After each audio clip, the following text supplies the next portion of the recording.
So this video is going to be a discussion between myself and a bride and groom whose wedding I filmed last Friday. Their names are Tom and Chloe. This is their wedding film playing in the background. So I think this could be a really useful video for anyone who's in the same position they were of having to downsize their wedding. They were able to have a wedding of 30 guests due to the fact they reorganised everything in 72 hours to make that work. So that's pretty incredible. But the reason I'm making this video is because I believe they are a great example of how someone like yourself could make this work.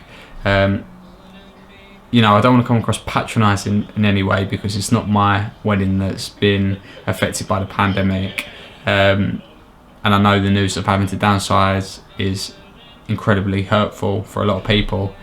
That being said, this guy's had an incredible wedding and one that I will never forget, and that was with 30 guests.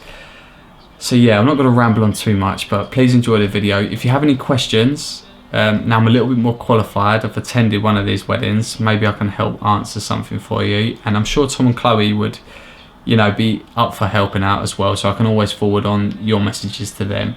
But yeah, please enjoy it. And yeah, we'll catch up soon. What was your original date? So it was the 13th of June, wasn't it? Yeah, and what was it like? Lockdown was kind of like the end of March? Yeah, about the same date in March. So, I mean, we only sent our invites out at the end of February, so we spent all of that time making the invite. I think that's... And I hand painted them. Oh no! All of that time spent for an invite that didn't even need to happen. Have you got with the wrong date? We should try and find one, shouldn't we? After the video, get a video. Make sure it's like embodied. Yeah, we can't get that time wasted. Yeah, exactly. Can we change it to someone else's wedding? I was tempted just to cross it out and put 2021. the new date on. Yeah, I think at first we were really worried, weren't we? Well, definitely really worried. But I think we was a bit optimistic that, June felt far enough away, and I guess everyone was, too many people unfortunately were underestimating it, and we thought, no, maybe it will be fine by June. Because it was a 3-week lockdown, wasn't it? Yeah, I think... So it was always like, life will resume in 3 weeks' time. Yeah. And we were like, oh, I'm not sure, but we didn't want. It's such a big thing to rearrange your wedding. Like nobody wants to do that. Do they? And I think there was that's a massive deal. Yeah. And it was like it was the time of like everyone doing loads of video calls constantly with family and friends. So like quizzes and stuff. Yeah, exactly. So like in between all the quizzes, we were probably having quite emotionally charged video calls with like your family a lot. Weren't we? Like, how are we feeling? What are we going to do? And it was so emotional. Yeah. And it probably took us a few weeks to make the decision, didn't it? I think. Yeah. So what was there a moment where you realised things are not going to be okay and it's a bit more of a serious problem now?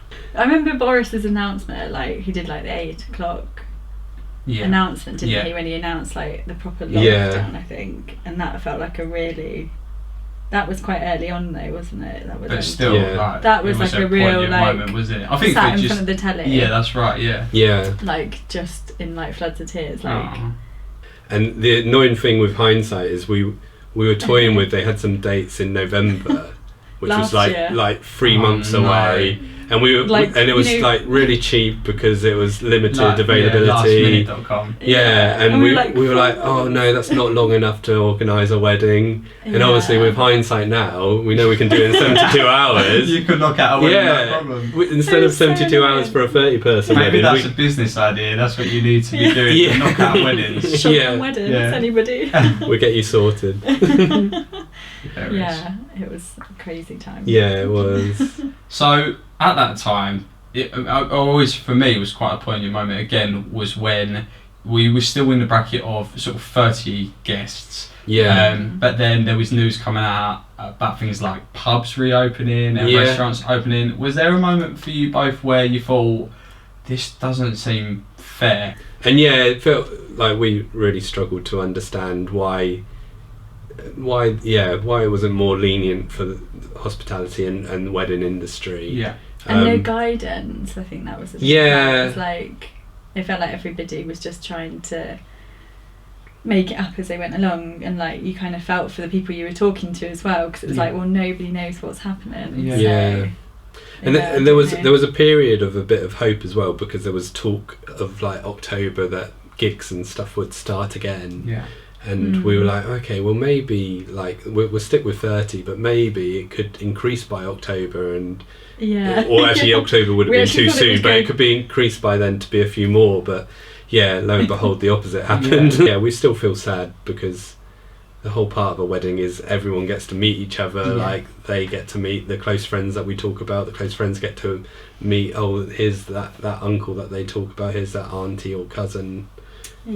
So that was quite sad to miss out on that opportunity. Well, at least they get to watch your wedding film. Yeah, exactly. Get that out there. Yeah.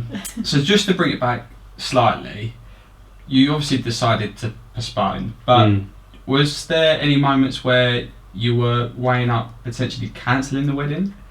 I guess the problem was we'd got so close, like from planning, like probably back this time last year to for the June date, we had everything pretty much set. We had, your dress was ready, we had outfits, we had everything all set, that it just seemed like too much to undo. As well as it kind of feels like, even though I guess the reason I took quite a long time to propose is there a reason? I guess I didn't really see, like, I'm not that traditional, so I didn't see the real importance of marriage. The importance is just us being together, living together. But then, all of a sudden it feels like your life's on hold, because you're like, no, we should be married now. And then suddenly, it suddenly switched to, we'll do everything we can to make this happen, and with the support of family and friends, it was possible.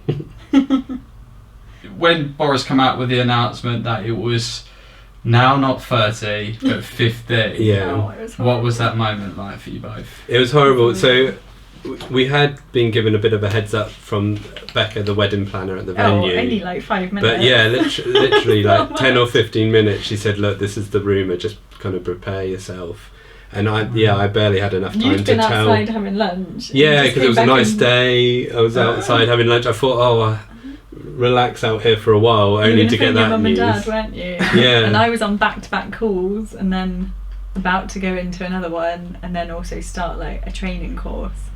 Yeah. I had to message my boss like, I can't compose myself in time for anything this afternoon, I'm really sorry. But I think all of my team just stayed completely quiet, because they were just like, I know that what's happening now in Chloe's life has just gone completely bonkers. Yeah. I mean, you were really good. You just kind of were like, how do I solve this? Yeah. No. I was just completely in tears, like sobbing. I think it was just really hard, because it just felt unfair. It felt like, why? Like, this is such an arbitrary rule of like 15 people, but then it's also come about that it's like 15 plus your suppliers, and it's like, well, before it was 30 including suppliers. Like, it just doesn't make any sense. Yeah. But pubs can stay open, don't worry, you can go to the pub 10. With 100 other people that you don't know, and no one's wearing masks apart from when they walk around a bit. So I think there was... We had a good half an hour of that. There was definitely a delay of just being emotional, and then all of a sudden, it was just like, okay, I've got to call the venue, see whether we can pull this off, and then starting to work our way through suppliers, probably with yourself first, and just being amazed that, like, with yourself, with the photographer, the florist, who obviously finding out on Tuesday that all of a sudden the wedding next Friday is this Friday. Your best man in the cake. The best man. And then, making a cake tomorrow. Trying to put your own touch on it and make it special, like make it ours. But it was just like, just go to Hobbycraft, buy whatever guest bit you can find, table numbers, whatever you can, just get it. And she just came like charged, like ready with like all this stuff. It's so interesting though, because it just really did not look that way at all. It still had such a personal touch. Yeah. And I think that, I mean, the best man making the cake. I mean, he was. It was yourself that I met first on the date, wasn't it? Yeah. And then you pointed me in the direction where the kitchen was, and where he was, where the cake was being sort of put together. and that was where, I mean, for me, because again, it was quite an odd experience for myself, because I didn't really know what I was walking into, and then I had best man with a mask on putting a cake together. I was like, all right, so that's where, we're starting here. But sort of went into the day, relaxed a little bit, the mask come off for a little bit, and it sort of, it all relaxed. But that sort of brings us nicely onto this talk about the wedding, what it actually become, because we've both said we think is actually an excellent advertisement to what a wedding during the pandemic can be. I was absolutely blown away by what you'd managed to do in 72 hours. It was such a lovely day. Obviously there was less guests, but it allowed me to be able to talk to everyone and interact and not feel like you're getting sort of pulled left, right and centre. So how did it feel for you both?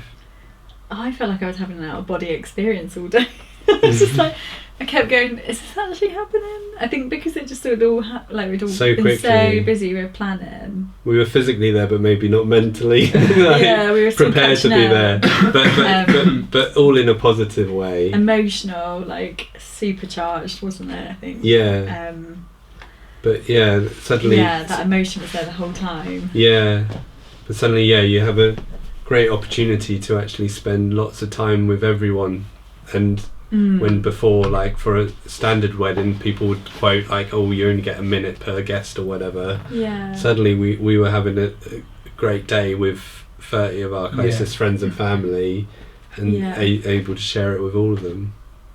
You could really sit down with everyone, couldn't we? It didn't feel like this is going to be my only chance to say hello to this person. It was like, I know I can say hello to you now and then catch up with you again in a couple of hours time, once I've done whatever I need to go and do. This is the most important question, I would say. And what advice would you have to someone in your shoes, or the position you were in? I don't know, it sounds really cheesy, but you showed me that Harry Potter quote on the thing. Oh yeah. Where That is really but it's very Chloe, because she's a big Harry Potter fan. No.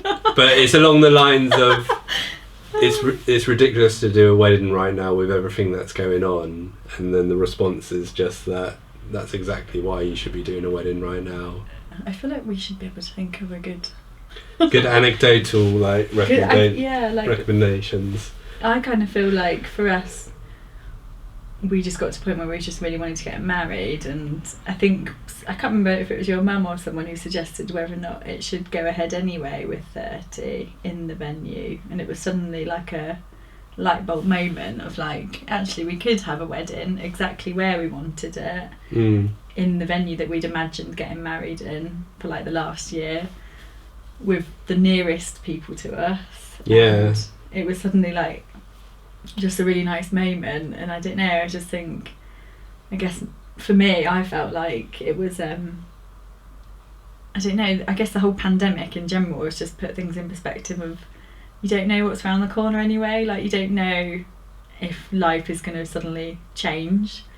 Live for the moment, I guess that sounds really cheesy, but it's perfect. It was just, I think that was something we just really felt. What was it? I was just going to say, rely on your friends and family probably is something. If you've got people around you that are asking if they can help, then use them, I think, because we just had you can really trust them, can't you? No, you just use your friends and family. Oh right, no, I didn't mean do less yourself. So here's one little small surprise for you both. Little twist of the tail. I do actually have your highlight film ready for you. Yeah. Oh no way. I actually have both ready for you. Yeah. So I've worked all hours to get them ready for you, so you can watch them tonight. No way. Yeah, I do. So you serious? You both. Oh, Howard, you didn't have to. No worries, but it was a joy to come and do this little interview as well. So we'll leave it there. But thank you so much. Yeah, that's cool. And thank you, because you just dropped. You probably had plans that you had to drop at the last minute to come and be with us, and after everything you probably had to be through, it's been really nice to actually work with you. So we really appreciate it. Definitely. Or maybe I should save that till after we've watched the video. That's all right. Yeah.